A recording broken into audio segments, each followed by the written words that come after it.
So shalom everyone, welcome to the Jews for Yeshua presentation on the Tetrads and blood moons. What are they, really? Father, guide my tongue and my mind and my heart to speak the right things, Father, in Master Yeshua's holy name, that your name and your Son's name may be exalted in this earth. Praise you. All majesty and glory and honor be to you, for you are worthy. Master Yeshua's holy name. Okay, Tetrads and blood moons. What is the blood moon teaching going around?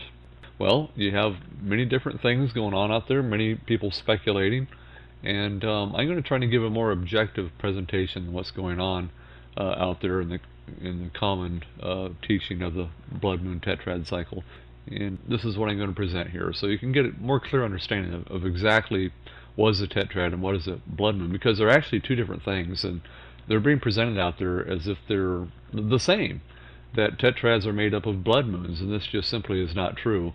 A tetrad and a blood moon are two different things, and even though a blood moon can occur during one of the moons of a tetrad cycle, it doesn't happen every time, and certainly not every moon of a tetrad cycle is a blue moon. But also, there's some things being tied into her concerning end time events, that because of this teaching, people are thinking that the tribulation and the altar is going to be set up and all these other things, the imminent return of Yeshua between now and sometime in 2017, these things just simply are not going to happen. That's not what these things are pointing to. What this is going to be pointing to, at most, from an objective perspective, is war in Israel that result in the recapture of the Temple Mount. And I will proceed now to go into the teaching and present to you why this is. And also within this teaching, I'm also going to present to you which calendar the tetrads actually line up with the best. The conjunction calendar, or the Hillel II calendar, or the Aviv Crescent moon calendar. And so I'll save that towards the end of this presentation, but I think you'll find the results interesting. So here we go. What is the blood moon teaching going around? Well, it is a teaching based on the concept of what science calls tetrads. Tetrads are made up of lunar eclipses. And lunar eclipses occur 2 to 5 times a year and are a mixture of total and partial lunar eclipses, like in these examples shown above. Now, here I'm going to give a video presentation, just explain a little bit of what a lunar eclipse is and what gives it its fiery orange color.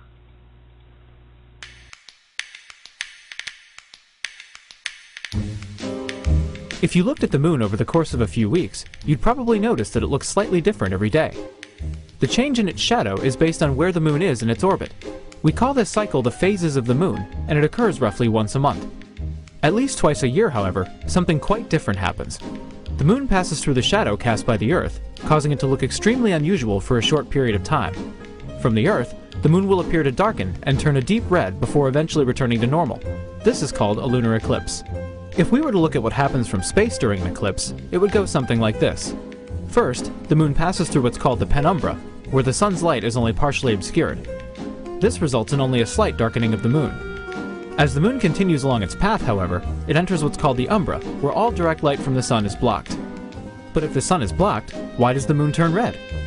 When light from the sun goes by the side of the Earth, it passes through a long and thick layer of Earth's atmosphere.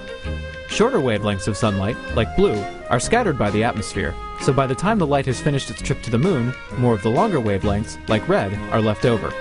On the Earth, the same thing happens at sunset as the ground you stand on gradually passes into night. As the eclipse ends, the moon leaves the umbra, returns to its normal color, and then leaves the penumbra, brightening and resuming its original cycle. Overall, the whole process lasts only from a few minutes to a few hours, so you'll have to be quick if you want to see it. But, as long as you're willing to stay awake, you'll catch the moon as you won't see it too often.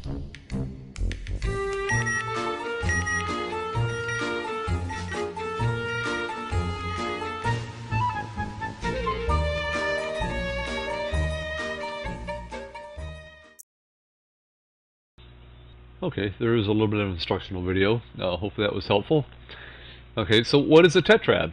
Well, a tetrad is when 4 full lunar eclipses, like you just saw in the video, occur in a row, with no intervening partial eclipses. So you can look at the top row here, you can see what you normally see during a year. You'll see full eclipses with partial ones in between them.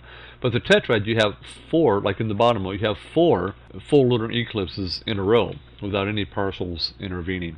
So according to NASA, 5 tetrads occurred last century, like the example shown in that last slide there. Now, the 2 that have been noted to be of particular interest last century occurred in the 1949-50 cycle and in the 1967-68 cycle. In this century, another 8 will occur, with a third yet unfulfilled one of particular interest occurring among this 8 occurring this century. The one of particular interest in this century is a tetrad occurring on 2014-15 cycle. Now, the reason why these have generated so much interest is because these 3 tetrads, that is the 2 from the last century and the one yet to occur in this century, all land during the full moon phases of Pesach and Sukkot, and each year in time with the respective occurrence. Very interesting. And here are the Pesach dates for the 2014 Tetrad cycle. They'll be occurring in the 4th month of the Gregorian calendar, and in both the year 2014 and in the year 2015. Now remember, a tetrad, you have the 4 full lunar eclipses, but it's only 2 per year. So it takes 2 years for this cycle to complete itself. But it's a cycle that has no intervening partials. So these 2 that occur each year occur on the 2 primary feast days of the appointed times of Yahweh. That is on the beginning feast and on the ending feast. The beginning one of Passover and the ending one of Sukkot. So this is very significant. And what I'm attempting to do in this video is show you what the objective significance is, instead of going into a bunch of subjective interpretation and speculation and stuff that so many of these other presentations are doing. I'm just going to look at the objective evidence and tell you what the most likely event is that this is pointing to, and why this is so significant from an objective perspective. So again, now you have the 2014 events of Sukkot. They'll fall in October and in September, respectively, of the next 2 years. I was very curious indeed that these tetrads would fall on these dates. I mean, what are the odds, right? No wonder why teachers become so very curious about these events and began developing teachings to incorporate them. Some teachings better than others, but most of them involving a lot of speculation and subjective interpretation. We're going to get away from that. We're going to look here at something that's more significant, something that you can really sink your teeth into and you can grasp it, and it's tangible. This is what was really intriguing about the 1949-50 cycle, is that it occurred in the very year that Israel was attacked as a new nation, and that war ended with Israel establishing its sovereignty over the land of Israel, a land that they had not have been able to exercise any sovereignty in for about 2,000 years or so. And now finally, after all these centuries, I mean, it's just amazing. I mean, really, what other nation have ever done that? Has come back to life after 2,000 years of being dead? I mean, no nation has ever done that. Only Israel has gone into the grave and then been resurrected back up out of the grave. So this is amazing. And what's even more amazing is that it happened on the Tetrad cycle, where the Tetrad fell on Passover and Sukkot 2 years in a row. Very interesting. But then you had the 1967-68 Tetrad cycle, where war once again occurred, and once again resulted in victory. But this time, the victory resulted in the recapture of the West Bank, Jerusalem, Golan Heights, and the Gaza Strip from the Six-Day War. So they regained their sovereignty over the city of Jerusalem. So first over the land, and the next over Jerusalem and all the other little outer slices of Israel that had not yet been brought back into the fold. But Jerusalem is a significant one because that's the ancient capital of Israel. That's very important that occurred at this time.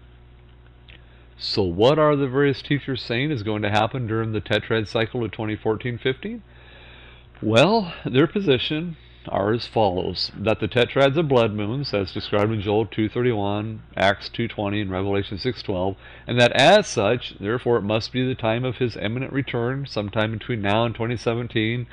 And others are teaching that because of this, therefore, we must now be in the 7-year covenant, or from other perspective, in the 3.5-year covenant, depending on how you interpret Daniel. and that we must somehow be in the tribulation now, or quickly approaching it, that instead of a temple being built like described in Revelation, instead it will just be an altar, and sacrifices will be started with the altar, that somehow this means that the Gog war is imminent, and that the greater exodus is going to occur at any time now. And these are all assumptions that are very highly speculative, because there are certain things that just have to take place before any of these other things can happen. And I tell you, it's not happening. And this is why, because all of the interpretations are based on two giant assumptions. Number one assumption is that every blood moon is an eclipse. Now look on the left here, you'll see a blood moon. You notice it just looks like a full moon. And on the right, you'll see an eclipse moon, like you see in the Tetrads. Tetrad moons are always some shade of orange, because they're always an eclipse, a full eclipse. So there's assumption one. Assumption number two, that an eclipse moon is the same thing as a moon being as red as blood, like it says in Revelation and Joel and Acts. Now, do you ever look at something like this and ask yourself, well, that doesn't look like it's red as blood to me. I wonder why they call it a blood moon. Well, I asked that same question. I was wondering myself, and I was kind of curious, because I've seen these before, and I've looked in the sky, and this is what they look like, just that color. I mean, sometimes a little bit more on the yellow side, sometimes a little bit more on the fiery orange side. I've never seen a red one, though, especially one that was red like blood. So I got some pictures off the internet here. This one right here. Now if you look up the right with the wolf, you can see the stars in the back. You can tell it's a Photoshop or some other kind of editing program that put that together. But if you look at the bottom here, this is one picture that I pulled off, and then this one top left is the same identical picture that I touched up. And it's all I did to do this is I just took the contrast in my PowerPoint and I did this to it. I went to the format picture, and then I just changed the contrast just a little bit. See how I do that? Just look at that. That's all it takes to make it look, like blood. And but I've never seen that. And remember, these happen all the time. These full lunar eclipses are a regular occurrence. So if somehow, and see, this is the thing that's so weird about the teaching going out there, because people keep teaching that somehow this is referring to the Revelation passage and Joel passage where the moon is going to turn into blood or be like blood just before Yeshua's return. But yet this happens all the time throughout history. Well, he never returned. He never came back at the other times, and that's another crazy thing, because these tetrads are being presented. This 2014-15 tetrad is being presented as if when the moon turns into its color during this tetrad cycle, that's a sign of his imminent return. But yet this happened again last century twice, and it did the same thing twice. And Yeshua, our King, did not return then. So why would it be any different now? Well, I tell you, because it's talking about a different event than what we're going to be viewing here in the next couple of years. Now, does that mean that it's not significant? No, it is significant. It's just not significant in the way that people are presenting it. Now, here's another photo. Look at this. This is what blood looks like. You see that finger, and you see the eye there, and you see this Photoshop one. You see the one on top with the wolf and all. See, these colors look like blood. That last one would look like the orange. Orange does not look like blood. If you've ever slaughtered an animal, blood doesn't look orange. It's red. But going back now to the term blood moon, why is it that this term blood moon, when attributed to the tetrad, is a misnomer? Well, to determine this, let's first determine the history of the word blood moon. In this article put out by University Today, it says, before the advent of electricity, farmers used the light of the full moon to get work done. The harvest moon was a time they could dedicate to bringing in their fall harvest, and so a month later is the blood moon, or the hunter's moon, as it is also called. And this was a good time for hunters to shoot migrating birds in Europe, or to track prey at night to stockpile food for winter. A full moon occurs every 29.5 days, so a blood moon, that is a hunter's moon, occurs about a month after the harvest moon, which of course happens right after the fall equinox. So a blood moon / hunter's moon is just a regular full moon. It doesn't appear any brighter or redder, for that matter, than any other full moon. The distance between the Earth and the Moon can also change over the course of the month. So when the Moon is at its closest, a full moon can appear to be 10% larger or 30% brighter than when it's further away from the Earth. A blood moon will actually turn red, though, so they say. I've never seen that, but turn red when it matches up with a lunar eclipse. These occur about twice a year, so blood moons match up with lunar eclipses about every 6 years or so. So once every 6 years, you're going to see this happen.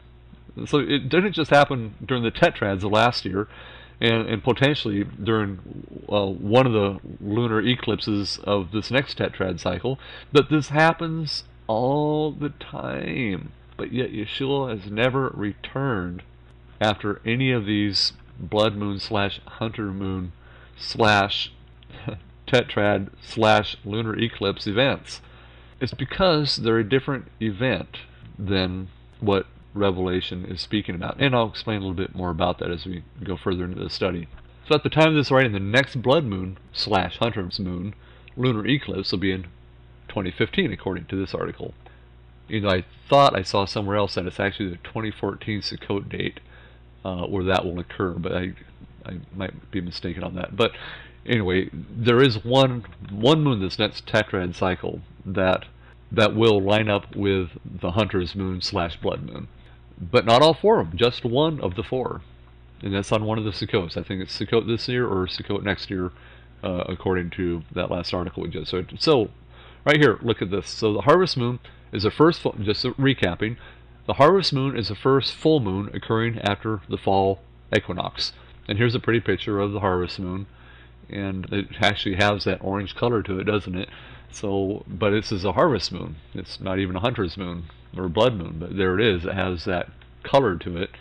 And but here's somebody had an article they wanted to put out apparently to capitalize on the hunter's moon, and they put this archer in front of it, which is kind of a cool looking picture, to describe or celebrate or somehow advertise what a hunter's moon is. And as you can see, it's just a regular full moon that occurs in the fall, sometime after the fall equinox. And so it's not always orange. In fact, most of the time it's not. It's only orange about once every 6 years.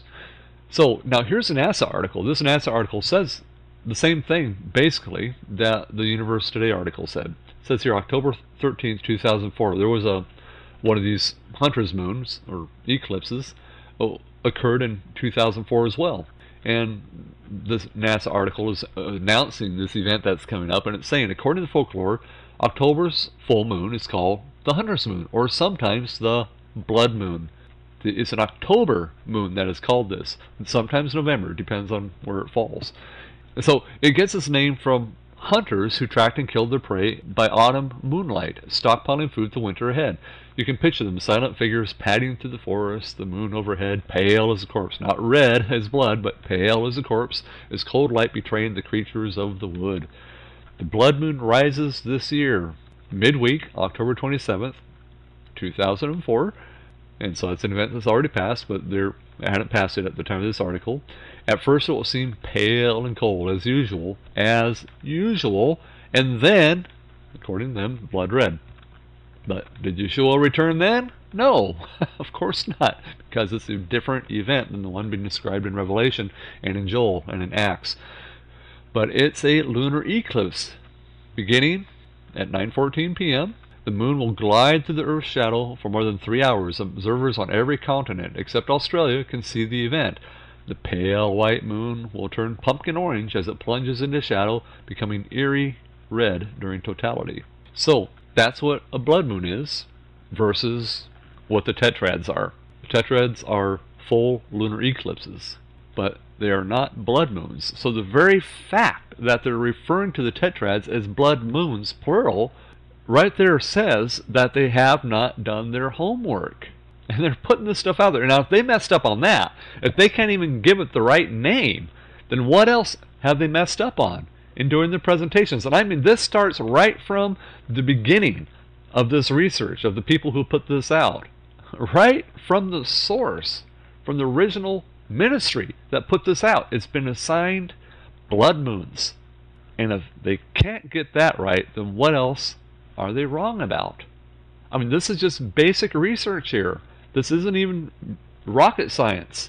Okay, so we have to really take a good close look at these things and be objective. We can't just assign things. And remember also that the event in Revelation and Joel and Acts is describing a singular event, but the Tetrads are multiple events. They happen over and over again, and even though they're significant because they fall on significant dates, on feast days, the same time, and every time this happens so far, something significant has happened with Israel that allowed it to gain an element and degree of sovereignty over key parts of Israel, over the land and over the city.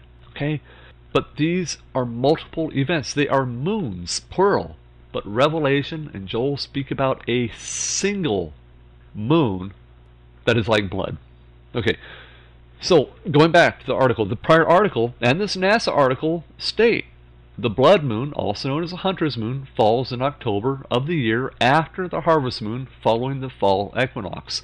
And then about once every 6 years ago, a hunter's moon, blood moon, is also a total eclipse. So, are the Tetrads blood moons? No. But Tetrads, which are total lunar eclipses, do occasionally contain a hunter's moon / blood moon. So though all total lunar eclipses are reddish orange or fiery orange in color, not all blood moons, hunter moons, are eclipses, and more often than not just look like a normal full moon, because it only happens once a year, in October or sometimes November. So from this we can see the misnomer in calling all the eclipses of a tetrad cycle blood moons, for blood moons only occur in October and November, but tetrads can fall anywhere during the year and are made up of 4 moons, not one, and never contain more than one blood moon / hunter's moon. So, does this mean the tetrads are not significant? No, of course they're significant. I believe they are very significant in a very profound way, but that because of the misnomer and misinterpretation of what a blood moon is and is not, that the incorrect significance has been applied to them. So let's go to Revelation passage and question and see what it says. Revelation 6:12 says, I looked when he opened the 6th seal, and behold, there was a great earthquake, and the sun became black as sackcloth of hair, and the moon became like blood.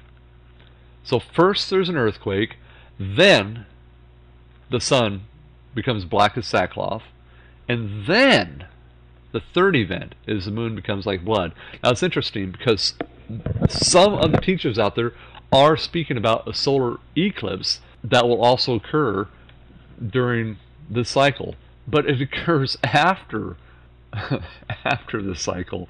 Revelation says it occurs before the moon becomes like blood and after a great earthquake. So don't expect these things to happen. If there's an earthquake, well, there won't be a solar eclipse before. Or if there's a solar eclipse, there won't be an earthquake. But or if all 3 of these happens, it's not going to happen in this order because it's not the same event. Somehow it's not going to line up. So don't get your hopes up on the various interpretations that people give it. So again, this describes a singular event. It says it's a great earthquake. After the earthquake, the sun becomes as black as sackcloth, and then the moon becomes the color of blood. The tetrad position is not composed of a single event that turns the moon as red as blood, but of a 4-moon event that assumes, 1, that all 4 moons with their reddish orange, fiery orange color are describing the single event in Revelation, assumes that the reddish orange color is the equivalent of red as blood, mistakenly assume that the blood moon / hunter moons fall anywhere in the calendar year, and 4, assumes blood moons are always reddish orange in color or fiery orange, and 5, assumes that 1967 was a Jubilee year. And concerning the 1967 as Jubilee year, well, again, people are basing this, they're looking at significant events that happened in Israel in 1917 and 1967, and they're 50 years apart, so they're saying, oh, it must be a Jubilee year. But what do the scriptures say? I mean, none of these people have gone back to count how many years the scriptures state has passed from the time of Adam to the present. Did you know that the scriptures account for every single day that has passed, beginning with father to son relations, father to son, father to son, father to son, And then from there it goes into the time that passes the Passover to King Solomon's reign, and then from there it goes from the reign of one king of Judah to another king of Judah, and then from there it goes to the Babylon captivity, and then from there you add the Babylon captivity, and you add the 400, you add the 69 weeks, and then you have Mashiach, who is cut off, and after this the temple is destroyed. Okay, so all of this is accounted for, and when you add up all of the events from Genesis to the Messiah Yeshua's first coming, you find out that he arrived in the year 4000 from Adam. Exactly 4,000 years passed from the time of Adam to the time that our King Yeshua began his ministry. And that ministry began in the 15th year of the reign of Tiberius Caesar, which is known beyond doubt to have occurred and began in September of 26 CE, or AD for those who want to use a Catholic calendar. Okay, which also just happened to be the 46th year of the rebuilding of the temple, Herod's temple. So that year, that 15th year of Tiberius Caesar, went from fall of 26 to fall of 27. And it's during this year that the Master Yeshua began his ministry. And it's during this year that the Master Yeshua proclaimed the Jubilee in Luke chapter 2. He opened the book of Isaiah and he proclaimed the Jubilee year, the acceptable year of Yahweh.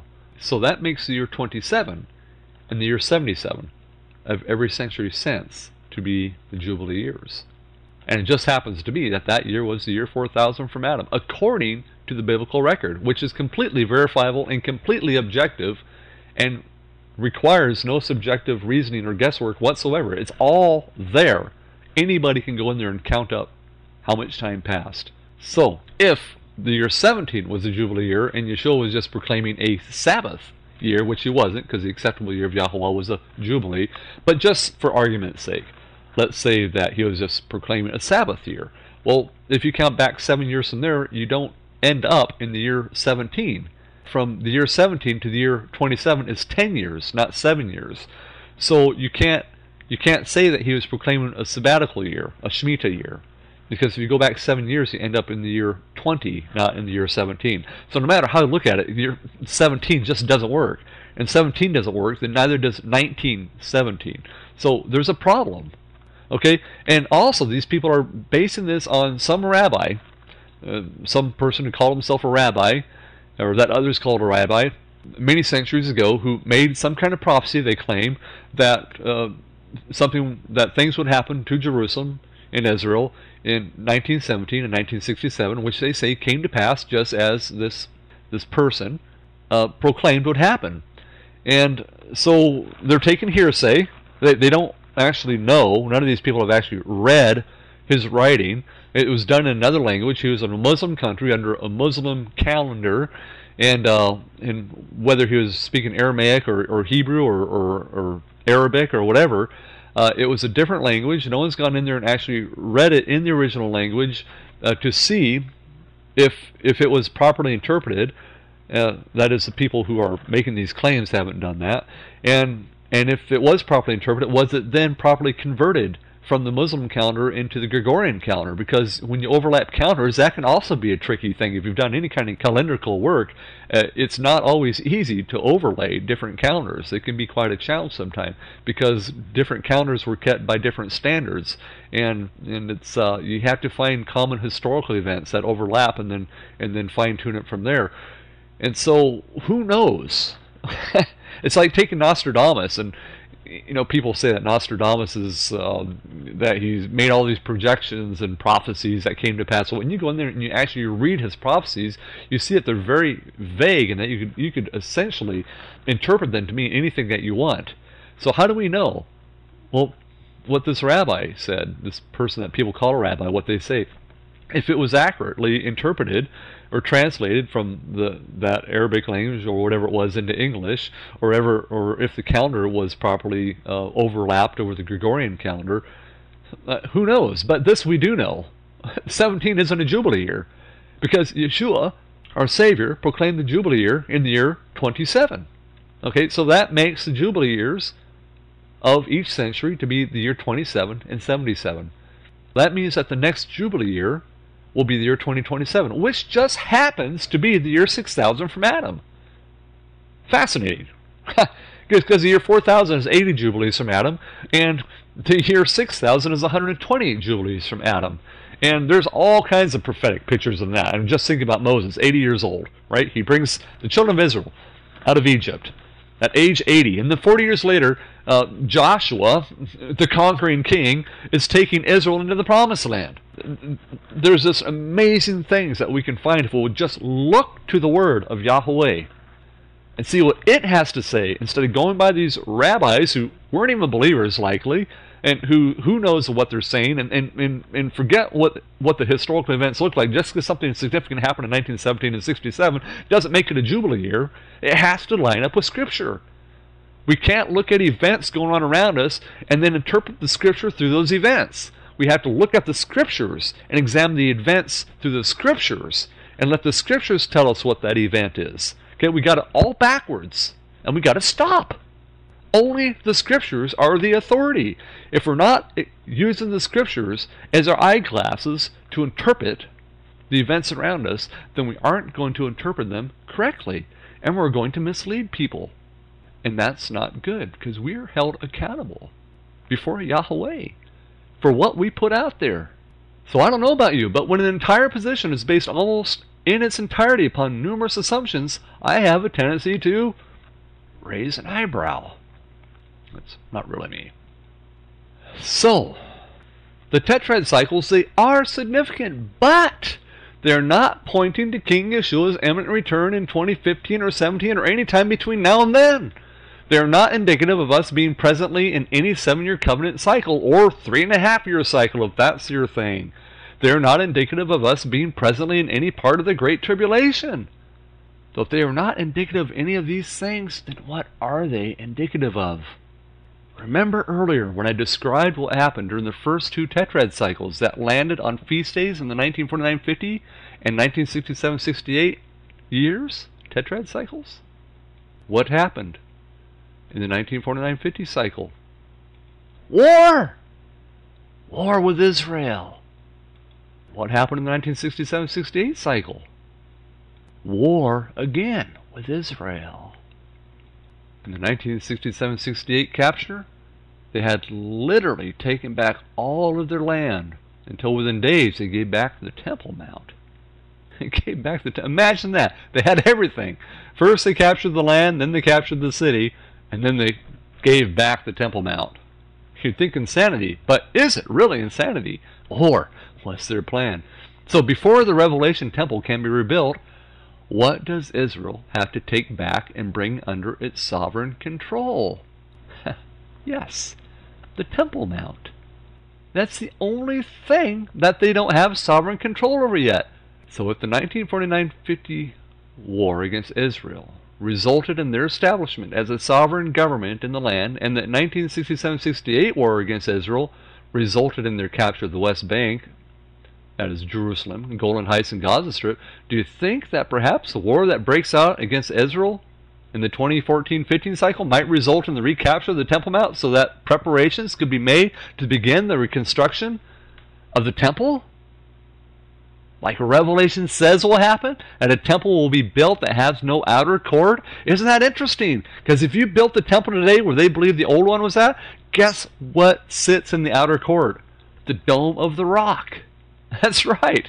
If you build a temple today in the place where they believe the former one was at, the Dome of the Rock is in the way of where the outer court would go. And Revelation says, measure the temple, but don't measure its outer court, for it has been given to the Gentiles, the Muslims. I don't know. Well, actually, I do know. It's pretty obvious that if it fits the previous 2 patterns, and it is certainly a more objective position to take concerning the significance of the upcoming Tetrads. Yeah, then my guess would be that that's exactly what's going to happen. We're going to see war again, and this time it will be to regain sovereignty over the Temple Mount. What other objective interpretation can be given other than that? Any other interpretation is just a real eyebrow raiser. Seriously. Now, to go into our next subject, remember I told you in the beginning that we would touch a little bit on the counters and how the tetrads relate to the three different counters that seem to be the main counters that are debated today in Hebrew roots Messianic circles. And I'm actually going to do a separate study on conjunctions and slivers and so on, but I'll give you a little bit of a clue about some of these things here, just relative to the tetrad cycles. We have three counters. We have the conjunction, then you have the more common Hillel one, and then you have the Aviv barley, which has also had times of popularity in recent years, but the conjunction seems to be the one that people are looking at more commonly today. So between these three, well, which one do the tetrads best line up with? Because Passover and Sukkot both occur during full moons. And a tetrad, the moons, the lunar eclipses of a tetrad cycle are always at the time of the full moon, and the moon is 100% illuminated. So there's something in common here.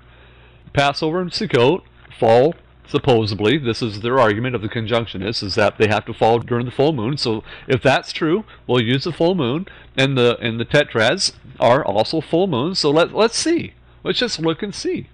Now this is how you look at this calendar and how you interpret it. Look right here. You have 12 events that have taken place between these three tetrads, because remember, each tetrad contains 4 events, that is 4 lunar eclipses. So the first 4 boxes are 1949 and 50. The second 4 boxes are 1967, 68, and the last 4 boxes are the tetrad cycle for 2014 and 15. So you have Passover, Sukkot, Passover, Sukkot, Passover, Sukkot, Passover, Sukkot, and so on, for a total of 12 events within those 3 tetrad cycles. And just to give ourselves a bullseye, something to shoot at, we're going to assign the tetrad cycles a 0. That's our bullseye. And that 0 means that the moon is 100% full. Or in other words, actually more accurately, I put 100% full here, but actually more accurately, it's right dead center of the tetrad moon. When it comes and it turns orange, that's the bullseye. But the full moon can actually be a 1.5 to 3.5 day event. So it's not necessarily the center of the full moon. Now, you can be a day or two off and still have a full 100% illumination of the full moon. So the tetrad in particular, we're talking about the time when it turns fiery orange. Okay, that's the bullseye that we're shooting for. So you can kind of just ignore this place where it says 100% full. It is full, but that's not the bullseye. That's too big. 1.5 to 3.5 days is too broad of range. So the bullseye is the center of the tetrad. So Hillel II, number of days from this bullseye. The first part of the tetrad in 1949, you have bullseye for Passover and Sukkot. But then in 1950, it shows up a day early for Passover and Sukkot, a day ahead of the tetrad. Okay, then in 1967, bullseye. 1968, 1 day ahead, and bullseye for Sukkot. And then for the future, one yet to occur, it's going to occur 1 day ahead, bullseye, 1 day ahead, 1 day ahead. So we're going to give this a numerical value of a -6, because you have 6 negative ones there, so a total of -6 away from bullseye is the value that we assign that. Now we have the conjunction. 2 days ahead, 1 day ahead, 2 days ahead, bullseye, 2 days ahead, 1 day ahead, 3 days ahead. Bullseye, 3 days ahead, bullseye, 2 days ahead, 1 day ahead, for a total of a -17. 17 days off from bullseye. Now, we go to the Aviv for these 12 events, and you have bullseye 1 day after, bullseye 2 days after, bullseye 1 day after, 1 day ahead, 2 days after, 1 day behind, 1 day ahead, 1 day behind, 1 day ahead, for a total numerical value of 5 from bullseye on average. Now remember, this Aviv is based on the earliest possible sighting. So these numbers can actually change, whereas concerning the conjunction and concerning the Hillel II, those numbers don't change. This is when they are calculated to occur, and they won't occur any other day. They're going to occur exactly when they say. The Hillel has already been predetermined centuries in advance, and the conjunction is already scientifically determined way in advance. And they can go forwards and backwards in history for millennia in determining the precise time of the conjunctions. At least until you get to like Joshua's long day and Hezekiyah's degrees backwards on the sundial and so on. But since those times, it's very easy to tell when the conjunctions have occurred backwards and forwards in a time, providing that things in space don't change too much from here. So anyway, but the Aviv counter, this is based on the earliest possible sighting. So these numbers can actually change. This 2 could become a 1. This 1 could become a 0. This 2 could become a 1. Depending on when these were actually sighted, this could be a bullseye, potentially. This number here could actually be a 1 or a 2 from 0. So these numbers can actually change right here. Okay, so a total of 5.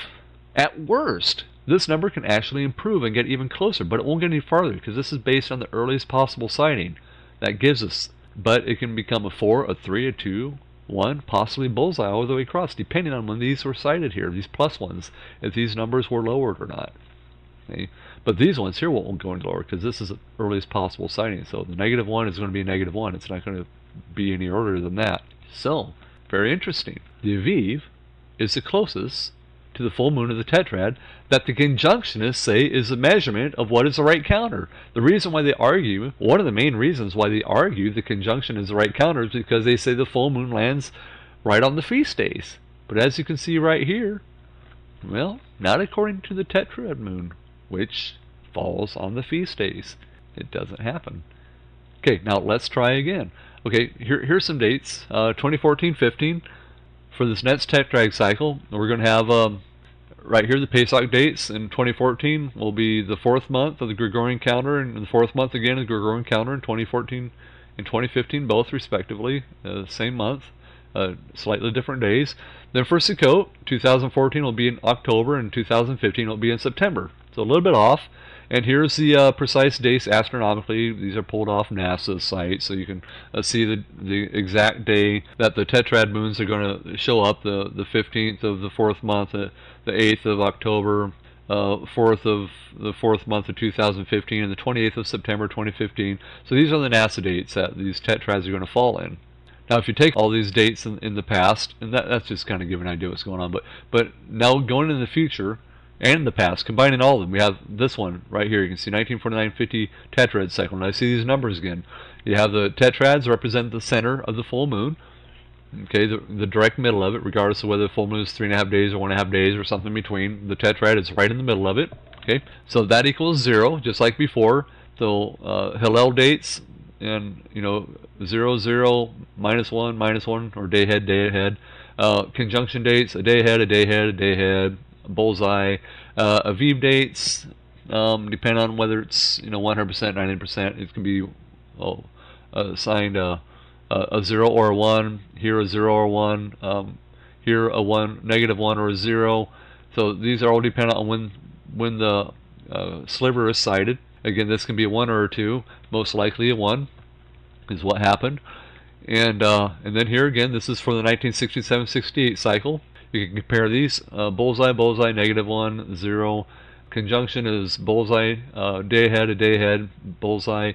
Aviv dates, a 1. Here a 0 or a 1, depending on which day it was sighted. Here a 0 or a 1, depending on which day it was sighted. Here a 1 or 2, depending on what day it was sighted. And of course, the most likely dates that it was sighted.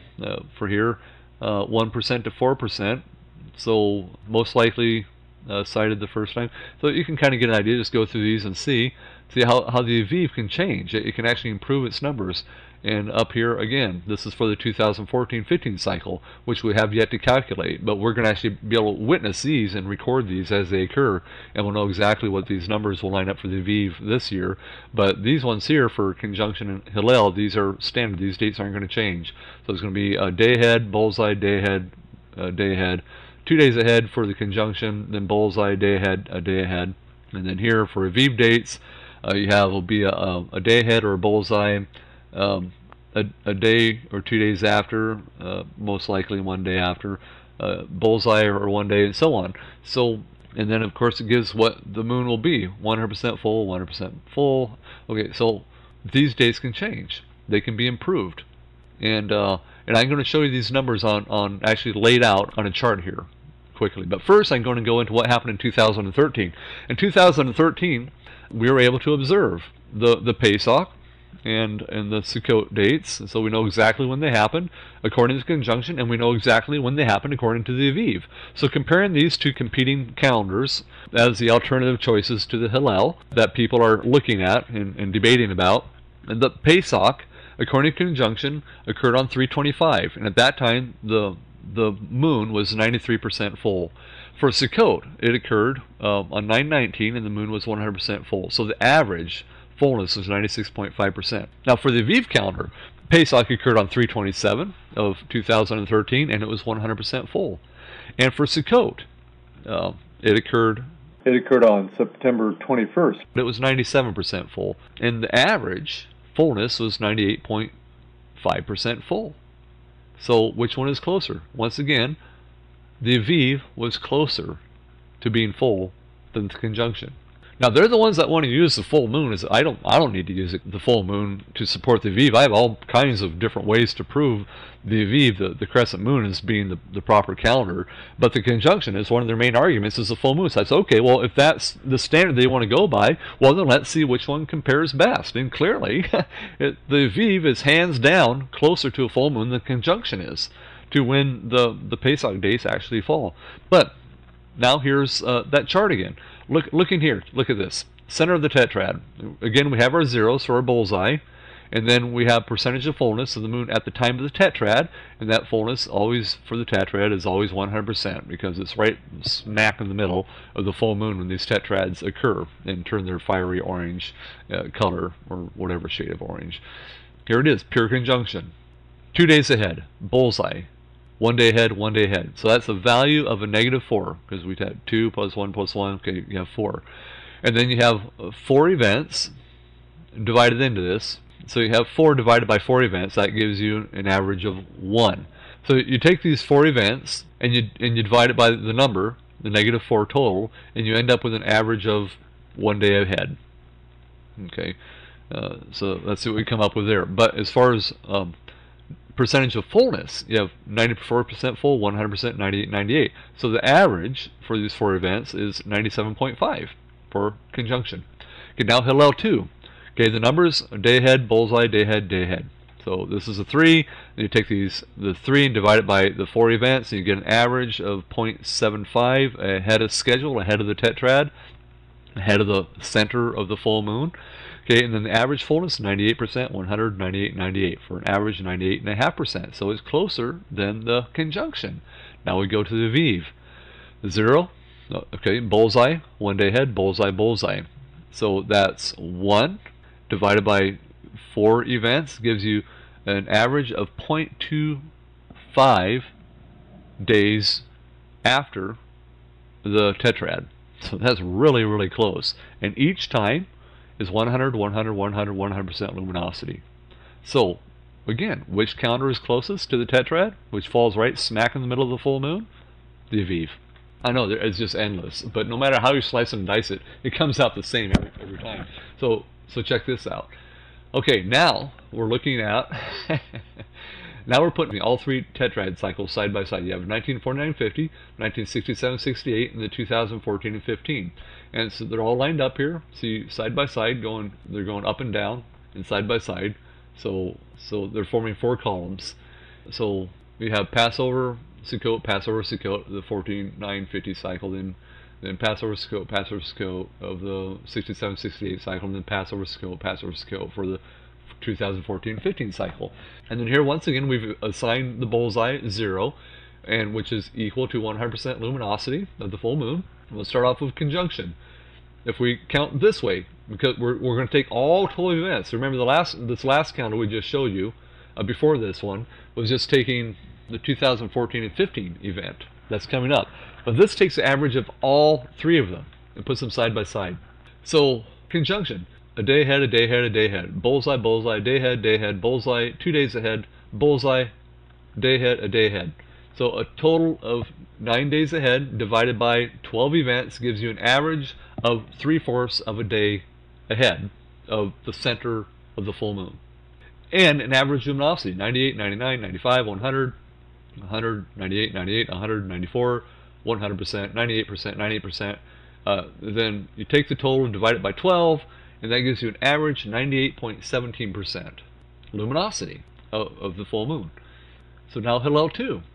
Hillel II, you take the average that is ahead or behind the tetrad full moon, and you get a number of -6, and divide that by 12. That gives you an average of a negative half day ahead. That means a half day ahead of the center of the full moon of the tetrad. Okay, and the average luminosity, 100, 195, so on. You add that up and you divide it by 12. You get up with an average 98.83% luminosity. So it's an improvement, a slight improvement over the pure conjunction. And now we have the Aviv. You add it all up, bullseye, bullseye, bullseye, day after, bullseye, bullseye. And remember, day after means, well, what happens? If the sliver isn't sighted at the earliest possible, then this one becomes a 0. If it's sighted the second day. If this is sighted the second day, this one becomes a 0. 1 becomes a 0. 1 becomes a 0. All the way across. So this number 4 here can potentially be a 0. But even at 4, if you take the 4 days after average, based on earliest possible sighting, and divide it by 12, you end up with an average of 1/3 day after the center of the full moon of the tetrad. And average luminosity is 100% straight across, except here it's 99%.